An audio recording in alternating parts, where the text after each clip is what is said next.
कौन ब्रह्मा का पिता है, कौन विष्णु की माँ, शंकर का दादा कौन है, हमको कूदे बता। यह जानने के लिए कृपया सुनिए जगत गुरु तत्वदर्शी संत रामपाल जी महाराज के अमृत वचन सभी धार्मिक पुस्तकों के आधार पर। सत कबीर की दया, अत आदरणीय गरीबदास साहिब जी की अमृतवाणी मंगलाचरण। गरीब नमो नमो सत पुरुष को नमस्कार, गुरु की नहीं सुर नर मनजन साधुआ संतो सर्वस दे नहीं। सतगुरु साहेब संत सब दंडो तुम प्रणाम, आगे पीछे मध्य हुए तिनको जा कुर्बान। नराकार निर्विषम काल जाल व बंधनम, निर्लेपम निज निर्गुणम अकल अनुबेषुंडनम। सोहम सुरति समाप्तम सकल समाना निर्तल, उज्ज्वल हिरंबर हर दमम बे पर वह अथा है, वार पार नहीं मध्यतम। अनाहद मंत्र सुखसलाद मंत्र, अजोख मंत्र बेसुन मंत्र, निर्वाण मंत्र थीर है। आदि मंत्र युगादि मंत्र, अजल अभंगी मंत्र, सदा सत्संगी मंत्र, लौलीन मंत्र गैर गंभीर है। सोहम सुभान मंत्र, अगम अनुराग मंत्र, निर्भय अडोल मंत्र, निर्गुण निर्बंध मंत्र, निश्चल मंत्र नेक है। गैबी गुलजार मंत्र, निर्भय निराधार मंत्र, सुमृत सुकृत मंत्र, अगमी अबंच मंत्र, अदली मंत्र अलेख है। फजलम फराक मंत्र, बिन रसना गुणलाप मंत्र, झिलमिल जहूर मंत्र, सर्वंग भरपूर मंत्र, सैलान मंत्र सार है। निरंकार गर्क मंत्र, तेज पुंज परख मंत्र, अदली अबंध मंत्र, अजब पानिरसंद मंत्र, अविगत अनहद मंत्र, दिल में दीदार है। वाणी विनोद मंत्र, आनंद असोद मंत्र, कुर्सी करार मंत्र, अनबय उचार मंत्र, उज्ज्वल मंत्र अलेख है। साहिब सतराम मंत्र, साई निकाम मंत्र, पारक प्रकाश मंत्र, हीरंबर हुलास मंत्र, मौले मलार मंत्र, पलक बीच खलक है। किया था और स्वयं ही उपदेश दिया करते थे। 64 लाख शिष्य उनके हो गए थे। उन सब के स्वयं ही गुरु थे, स्वयं ही सतगुरु थे। और एक समय में एक ही संत होता पूरी पृथ्वी पे उस परमेश्वर का। वैसे तो ये अन्य उपासना बताने वालों की तो गिनती ही नहीं है। अब क्या बताते हैं भाई, कीट पतंग भवंग होते है, गिद्दड़ जुम्बक जूनी, और बिना भजन जड़ वृक्ष कीजिए, पद बिन काया सुन्नी। कहते भक्ति बिना नरखर एक है, जिन हर पद नहीं जाना, और पार ब्रह्म की परख नहीं, ये पूज मेरे पासाना। कि जो परमात्मा की भक्ति नहीं करते हैं, पूर्ण परमात्मा की शरण में नहीं है, सत भक्ति नहीं कर रहे हैं, उनमें और मनुष्य में कोई, पशु और मनुष्य में कोई अंतर नहीं है। पुण्यात्मा हम देखा करते थे, हमारे पूर्वज जो किसान परिवार में हमारा दास का जन्म था, हाली जो होता है वो सारा दिन बैलों के साथ, पशुओं के साथ खेत में हल के साथ साथ मेहनत परिश्रम करता है। बैलों को बांध देता है घर में आकर के, फिर उनके साथ उनके लिए हाथ से ऐसे गोल चक्कर वाली एक कटिंग मशीन थी जो चारा काटने की, आके उससे हाथ से काटता। बैल विश्राम कर रहे हैं और मनुष्य फिर भी प्रयत्नरत है। फिर उन पशुओं को चारा डालता है, उनके ऊपर हाथ फेरता है, पानी पिला कर लाता है उनकी, और फिर घर के लेन देन की अंदर फिर किसी से लेना है, किसी का देना है, कहीं से कोई व्यवस्था करनी है, वो काम और न्यारा। यानी मनुष्य पशु से भी ज्यादा काम करता है केवल पेट के लिए। तो यहां बताते हैं कि बिना भजन नरखर एक है, जिन हर पद नहीं जाना। जिन्होंने परमात्मा की यथार्थ पद्धति, यदि कोई भक्ति करने की चेष्टा भी करता है तो वो साधना ठीक ना होने से तो भी व्यर्थ है। कहते हैं पार ब्रह्म की परख नहीं, ये पूज मेरे पासाना। उस पूर्ण परमात्मा की पहचान नहीं हो पाई, इसलिए पत्थर पूज पूज के अपना जीवन नष्ट कर गए। पहले तो भक्ति करते नहीं, करते हैं तो शास्त्र विरुद्ध करते हैं। भाई बादल छा ओस का पानी, तेरा ये उन्माना, आठ पटन करतनम सब झूठा, ये रंचक सुख लिपटाना। जैसे बादल की छाया अस्थायी होती है, सुबह सुबह ओस घास पर चमक रही होती है, बड़े सुंदर मोती नजर आते हैं, लेकिन 1 घंटे के बाद उनका नामो निशान नहीं मिलता। ऐसे ही कहते हैं, हे मानव, हे प्राणी, तेरा इतना ही उन्मान है, तेरी इतनी ही औकात है। 8 पटन करतनम सब झूठा और रिंचक सुख लिपटाना। कहते हैं जरा सा सुख लिपटा रखा है इसके, और बाकी कोरे जो ना कष्ट ही कष्ट आपके सिर पे रखे हुए हैं।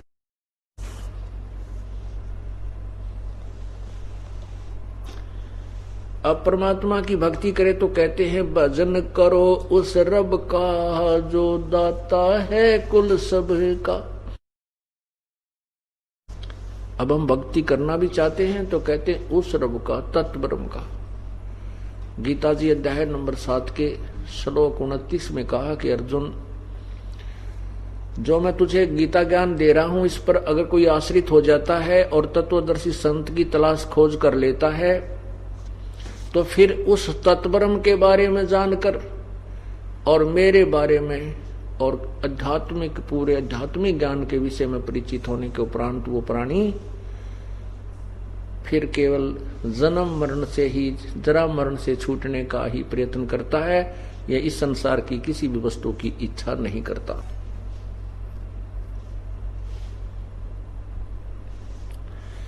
गीता जी अध्याय नंबर 8 के मंत्र 1 में अर्जुन ने पूछा कि हे प्रभु, आपने जो 7वें अध्याय के 29वें श्लोक में कहा है कि वो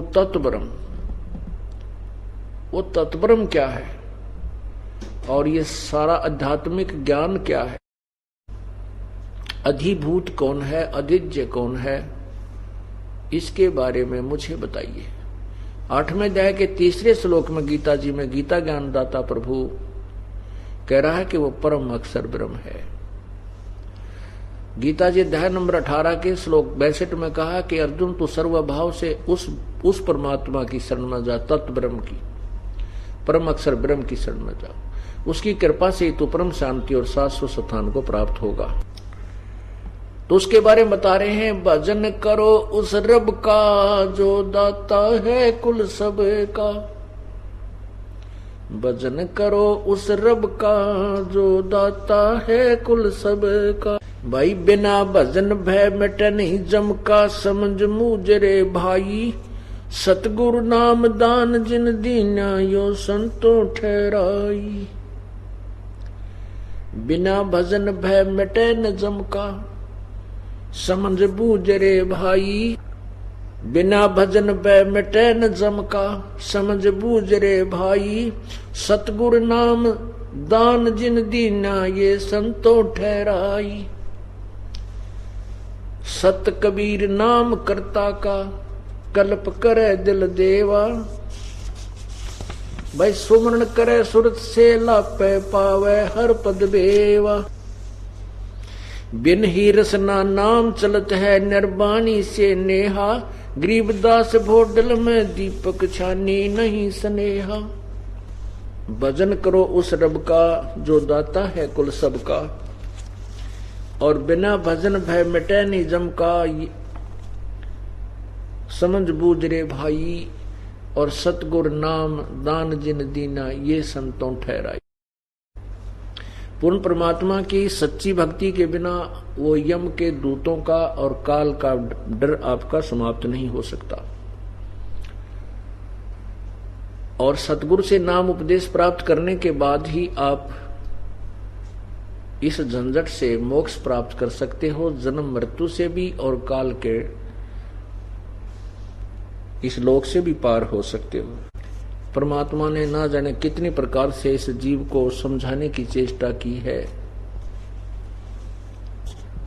इस आत्मा को समझाते हैं परमात्मा, कहते हैं कि तू सतलोक चल, यहाँ इस नरक में, इस काल के लोक में अपने जीवन बर्बाद ना करे। सतलोक में चल मेरी सुरता, ये मत ना लावे देरी, सच कहूं ना झूठ रती भरी, बात मान ले मेरी। सतलोक में चल मेरी सुरता, ये मत ना लावे देरी, सच कहूं ना झूठ रती भरी, तू बात मान ले मेरी। और उस परमात्मा के पाने की विधि बताते हैं। जैसे अभी आपने सुना कि जिन हर पद नहीं जाना, जिन्होंने परमात्मा पाने की पद्धति अर्थात पद वे ऑफ वर्शिप का ज्ञान नहीं हुआ, वो कैसे प्राप्ति होती है, तो वो अपना जीवन व्यर्थ कर रहा है। उसी के विषय बताया जा रहा है। सतलोक में चल मेरी सुरता, मत ना लावे देरी, सच कहूं ना झूठ रती भर, तू बात मान ले मेरी। प्रथम जाना सत्संग के मैं, चर्चा सुनिए उस तत्व ज्ञान की। सुन के सत्संग जागी नात, तू पूछ सवान की। प्रथम जाना सत्संग के मैं, चर्चा सुनना आत्म ज्ञान की। और सुनकर सत्संग जागी नहीं, तो तू पूछ सवान की। तीर्थ व्रत ये पितृ पूजा, को ना किसे काम की। लेकर नाम गुरु से भक्ति, कर कबीर भगवान की। तीर्थ व्रत और पितृ पूजा ये को ना किससे काम की। ये लेकर नाम गुरु से भक्ति, कर कबीर भगवान की। मत सुनना मन शैतान की, यो चौकस घाल घेरी। सच कहूं ना झूठ रती भर, बात मान ले मेरी। सतलोक में चल मेरी सुरता, मत ना लावे देरी। सच कहूं ना झूठ रती भर, तू बात मान ले मेरी। काल लोक में कष्ट उठावे, ये कोना तेरा ठिकाना।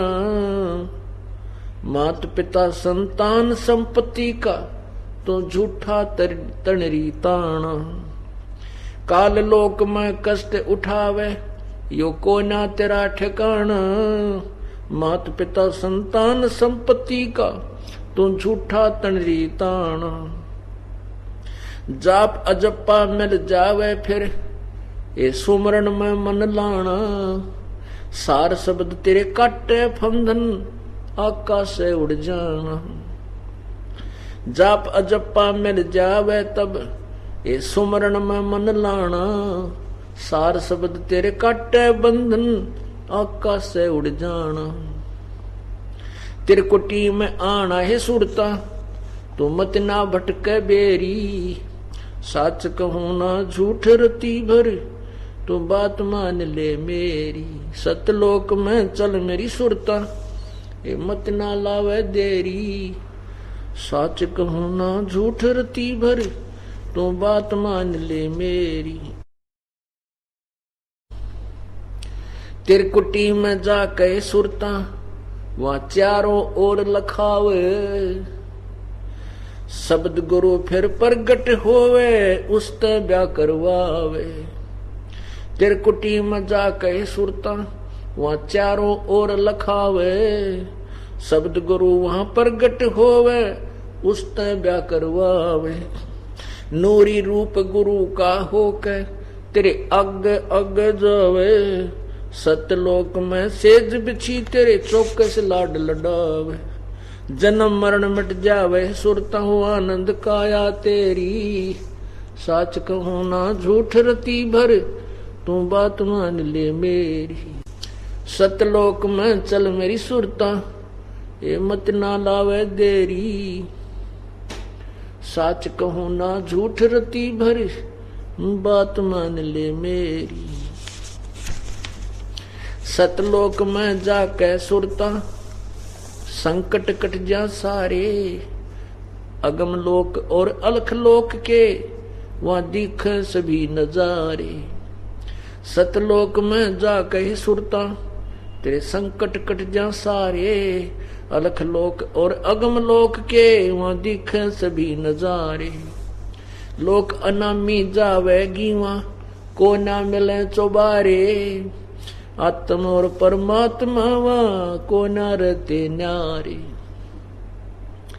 रामपाल प्रीतम प्यारे की दुल्हन अब पूर्ण आनंद लेरी।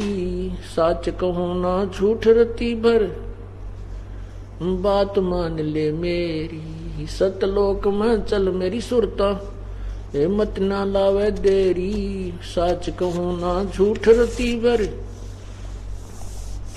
बात मान ले मेरी। आत्मा को ना जाने कई प्रकार से संबोधित किया गया है। इसको समझाने के लिए, जगाने के लिए, इस जीव को कालजाल से छुटवाने के लिए उसी परमेश्वर के बताए ज्ञान के आधार से ये शब्द है। इसमें क्या बताया है कि प्रथम जाना सत्संग में चर्चा सुनिए उस आत्म ज्ञान की। पुण्यात्मा, आत्म ज्ञान क्या है और परमात्म ज्ञान क्या है? आत्म ज्ञान है अपने विषय में जानकारी प्राप्त हो कि मैं कौन हूं, कहां से आया और मेरा क्या उद्देश्य है इस लोक में।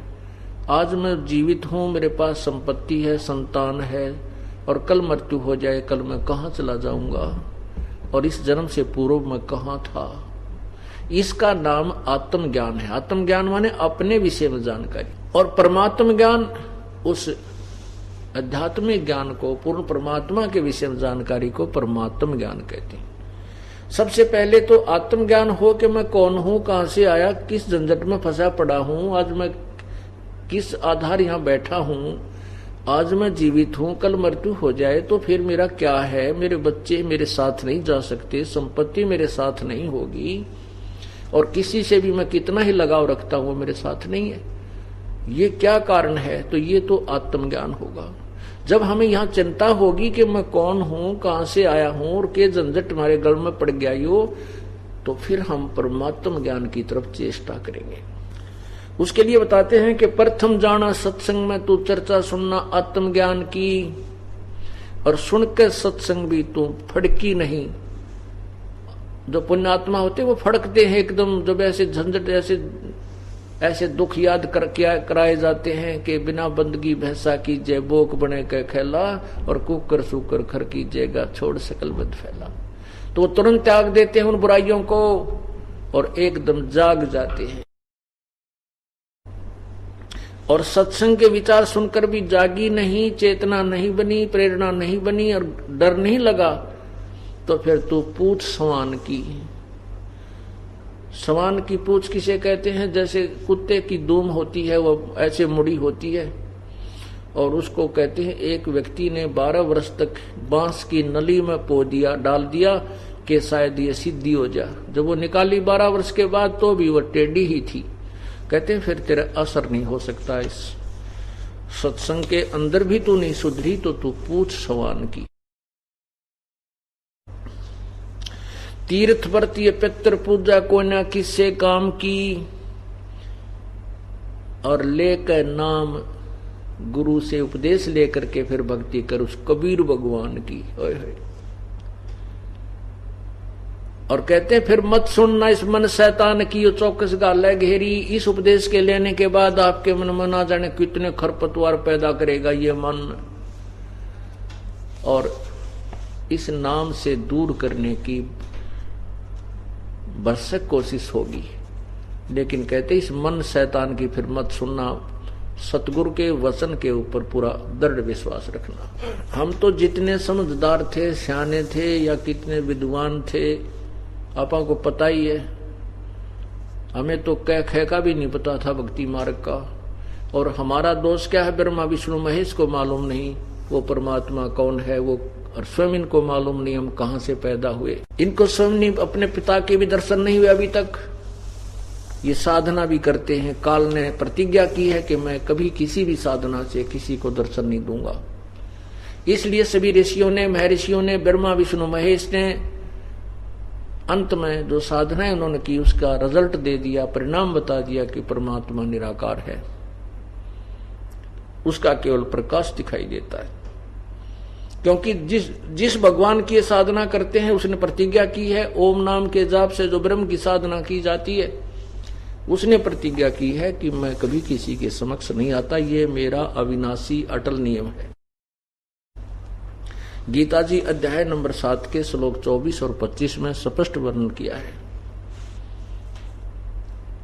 इसलिए परमात्मा को निराकार मान लिया गया, जबकि परमात्मा साकार है। वेद गवाही देते हैं, सदग्रंथ जिन परमात्माओं जिन संतों ने भगवान को देखा, उनकी अमरवाणी, उनकी जो एफिडेविट, उनकी अमरवाणी जो भगवान के विषय में उन्होंने एफिडेविट दे रखे हैं, उन्होंने प्रत्यक्षदर्शी हैं, वो उन्होंने बताया कि परमात्मा साकार है, उसका नाम कबीर है। तो इसलिए कहते हैं मत सुनना इस मन शैतान की, यो चौकस गाल है गेरी। फिर कहते हैं काल लोक में कष्ट उठावे यू कोई ना तेरा ठिकाना, ये तेरा स्थान नहीं है, ये तेरा स्थाई स्थान नहीं है। आज आप यहाँ हो, यहाँ मृत्यु हुई, नरक में, नरक से कुछ पुण्य है स्वर्ग में, स्वर्ग से फिर यहाँ से चलो फिर आओ, फिर चलो फिर आओ। कहते हैं ये अरहट का कुआ लोई या गलबंदा है सब कोई, कीड़ी कुंजर और अवतारा, हरहट डोर बंधे कई बारा, ये चतुर्भुजी भगवान कहाँ में, अरहट डोर बंधे सभा में। ये चतुर चार भुजा के भगवान ब्रह्मा विष्णु महेश कहते हैं भगवान कहलाते हैं, ये भी जन्म और मृत्यु के चक्कर में चलते फिरते ही रहते हैं।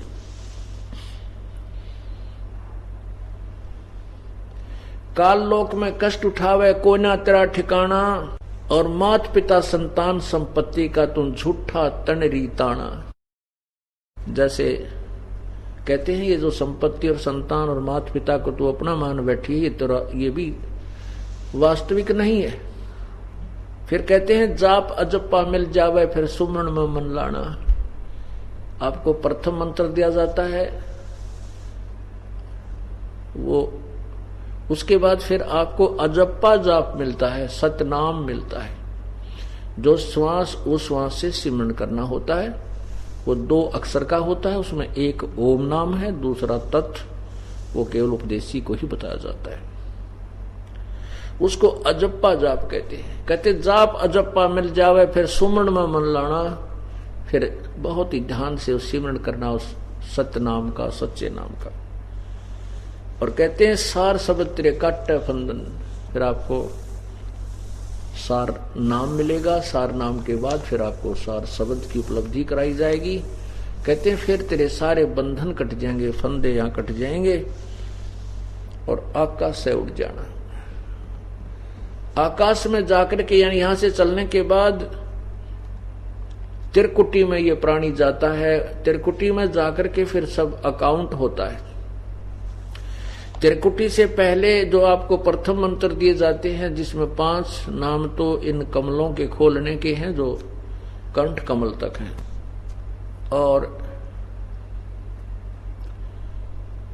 त्रिकुटी कमल तक हैं जो हैं, और ऊपर फिर हम आपको जो 2 मंत्र इसमें दिए गए हैं, प्रथम और लास्ट 7 मंत्र का ये प्रथम मंत्र आपको दिया जाता है।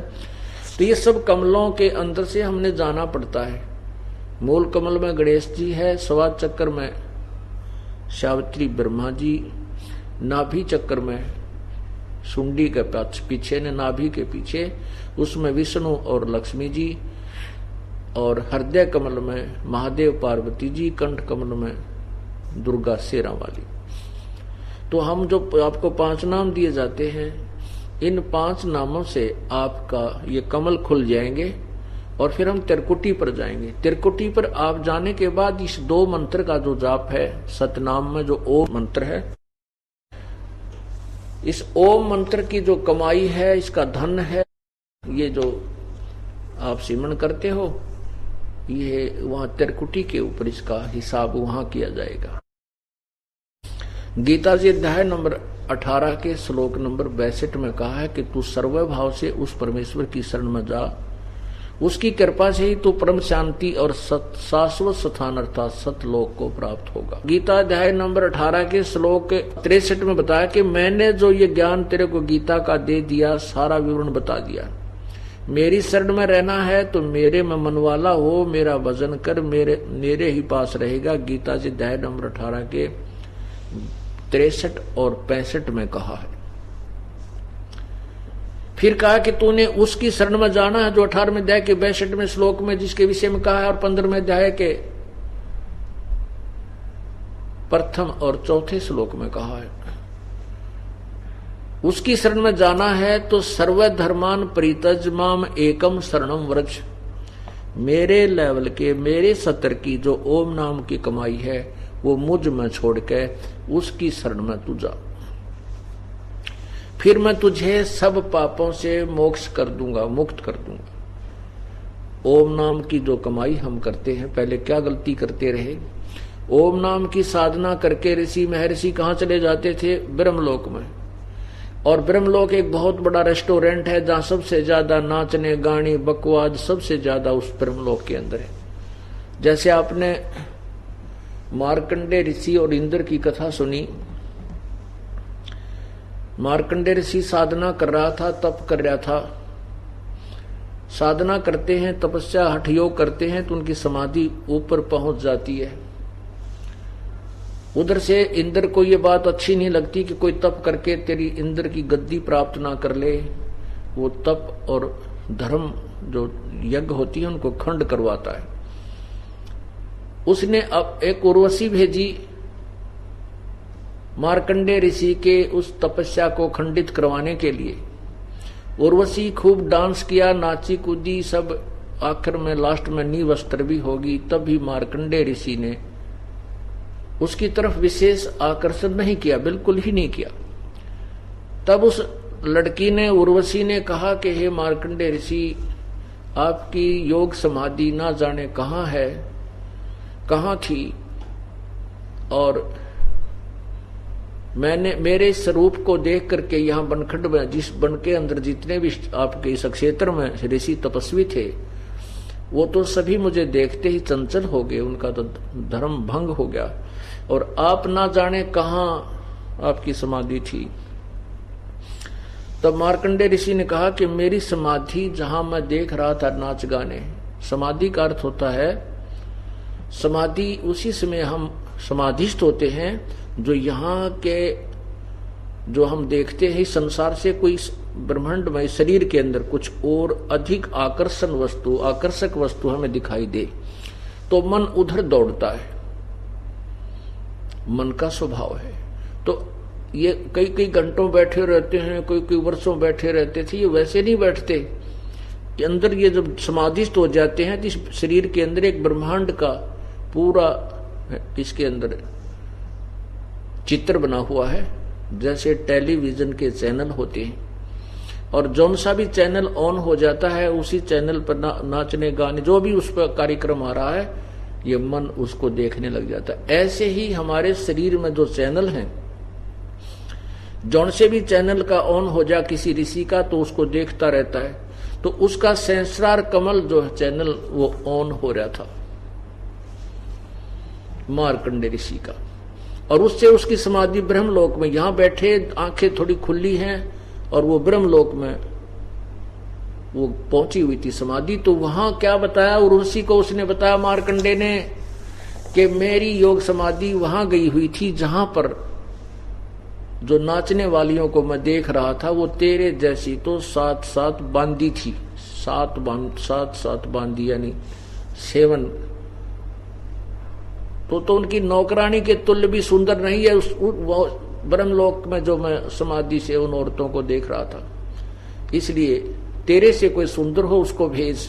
तब उस उर्वशी ने कहा कि इंद्र की पटरानी अर्थात इस स्वर्ग की सबसे सुंदर स्त्री मैं ही हूं। कहने का भाव इस दास का ये है कि हम ये जो स्वर्ग, महास्वर्ग, ब्रह्मलोक, इसको प्राप्त करने के जो पापड़ बेला करते वो क्या है? वो एक रेस्टोरेंट है। जैसे एक धनी व्यक्ति गर्मियों के दिनों में हरियाणा, पंजाब, राजस्थान से और शिमला और कुल्लू मनाली चला जाता है, 10-20 हजार रुपए जेब में डाल ले जाता है, वहां होटल में कमरा किराए पर लेता है, वहां सब सुविधाएं घंटी बजाते ही प्राप्त हो जाती हैं, लेकिन पैसे जेब से उस व्यक्ति के ही समाप्त होते हैं। वो अपनी पूंजी को नष्ट करके, खत्म करके, मुंह लटका के फिर इसी कर्म क्षेत्र में आता है जहां उसकी दुकान और बिजनेस या कोई व्यवसाय है।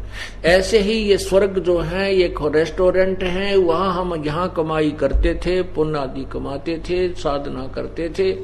स्वर्ग महास्वर्ग में देव बन के अपनी पूंजी को नष्ट करके, अपने बर्बाद करके उस कमाई को, भक्ति को, और फिर यही 84 लाख योनियों में धक्के खाते रहते थे। परमात्मा ने हमें यही चेताया है कि आपने यहाँ की किसी भी वस्तु की इच्छा नहीं करनी है। इंद्र दा राज कागदा बेस्ट ना भोगा, इंद्राणी नु सुख दे पास हो रंबा आई, जाका ध्यान लग्या निर्वाणी नु। हम सतलोक जाने के तभी योग्य होंगे, पात्र बनेंगे, जिसमें हमारी यहाँ से इच्छा हट जाएगी। इंद्र का राज